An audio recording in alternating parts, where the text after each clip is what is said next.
আগামী একদিন পর শুক্রবার দিন জাতীয় সংসদের প্লাজায় দাঁড়িয়ে আমরা আশা করছি যে জাতীয় সনদ যে প্রক্রিয়ার মধ্যে আপনারা অংশীদার হয়েছেন, অংশগ্রহণ করেছেন এবং যা প্রণয়নের সমস্ত রকম বাধা বিঘ্ন অতিক্রম করে আপনারা ঐক্যবদ্ধ থেকেছেন, তারই প্রতিফলন হিসেবে আমরা শুক্রবার দিন জাতীয় সনদে স্বাক্ষর করতে পারব, সেটাই আমরা আশা করছি।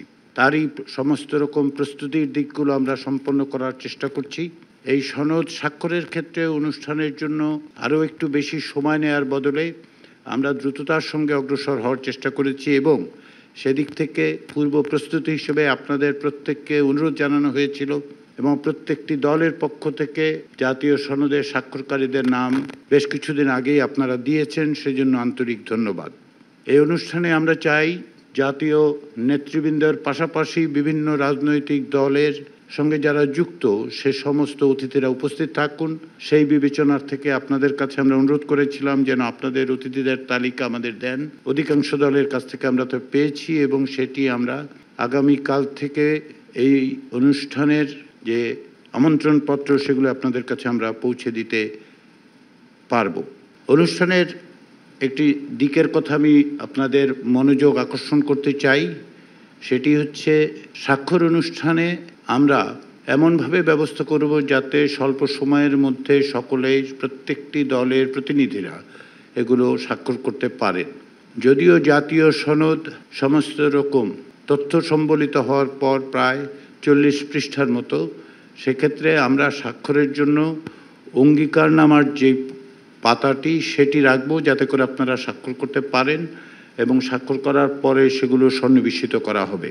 আমরা এটাও লক্ষ্য করেছি গত কাল এবং আজকে কিছুটা বিভ্রান্তি, কিছু তথ্য এদিক সেদিক প্রচারিত হয়েছে। অনেক রাজনৈতিক দলের নেতারা আমাদের সঙ্গে যোগাযোগ করেছেন, অনেক সাংবাদিকরাও যোগাযোগ করেছেন, কিন্তু আমি জাতীয় ঐকমত্য কমিশনের পক্ষ থেকে সুস্পষ্টভাবে বলতে চাই যে আমাদের দিক থেকে প্রস্তুতি সম্পন্ন হচ্ছে, পাশাপাশি আপনাদের দিক থেকে যে সহযোগিতা অব্যাহত আছে তাতে আমরা আশাবাদী যে একটি আনন্দঘন পরিস্থিতির মধ্য দিয়েই আমরা এই জাতীয় সনদ স্বাক্ষরের অনুষ্ঠানটা সম্পন্ন করব।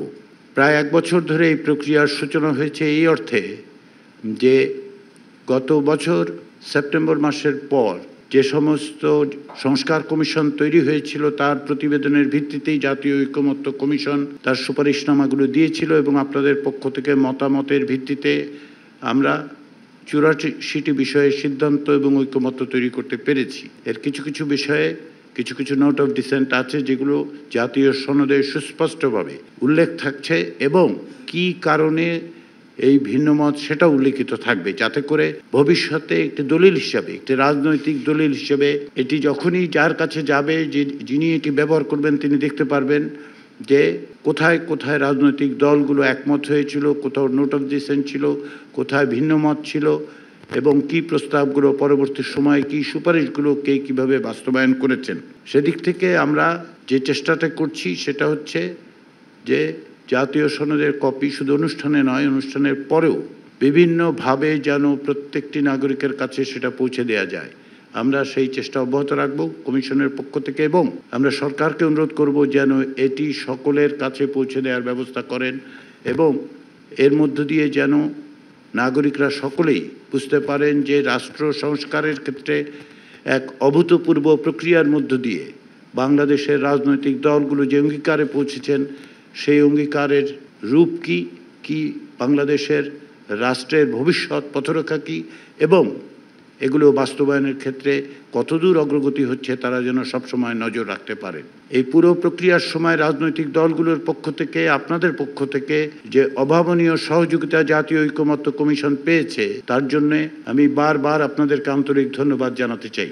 প্রত্যেকে অন্যদের ভিন্ন মতের প্রতি শ্রদ্ধা রেখে যে প্রক্রিয়ার মধ্যে দিয়ে আমরা এখানে উপনীত হয়েছি তা প্রকৃতপক্ষে দক্ষিণ এশিয়ার কখনই ঘটেনি, সম্ভবত পৃথিবীর কোথাওই ঘটেনি।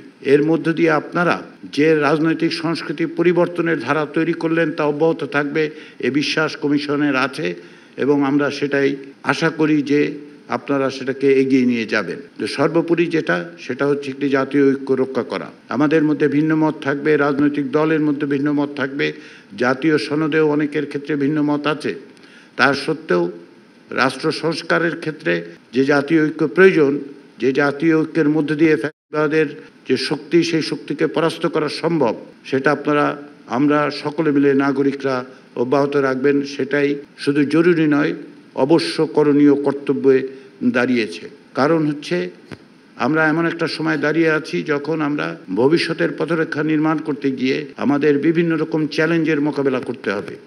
সেই চ্যালেঞ্জ মোকাবেলা কেবলমাত্র একটি দল, একটি ব্যক্তি বা একটি প্রতিষ্ঠান, একটি সংগঠন, একটি সংস্থা বা একটি সরকারের পক্ষে সম্ভব হবে না। আমরা মনে করি জাতীয় সনদ সেই কাজে একটা দিশা হিসেবে, দিগদর্শন হিসেবে কাজ করবে। সেই আশা থেকে, সেই প্রত্যাশা থেকে আমরা অপেক্ষায় আছি যে আমরা অচিরেই, অর্থাৎ শুক্রবার দিন বিকেলবেলা এই জাতীয় সনদে স্বাক্ষর করতে পারবো সকলে, এবং তার মধ্য দিয়ে আমাদের এই যে দীর্ঘ যাত্রা, সেই যাত্রার একটা নতুন অধ্যায়ে আমরা প্রবেশ করতে পারবো। সেই কাজে আপনাদের সহযোগিতা প্রত্যাশা করে আবারও সকলকে আন্তরিক ধন্যবাদ জানিয়ে আমি আমার বক্তব্য শেষ করছি।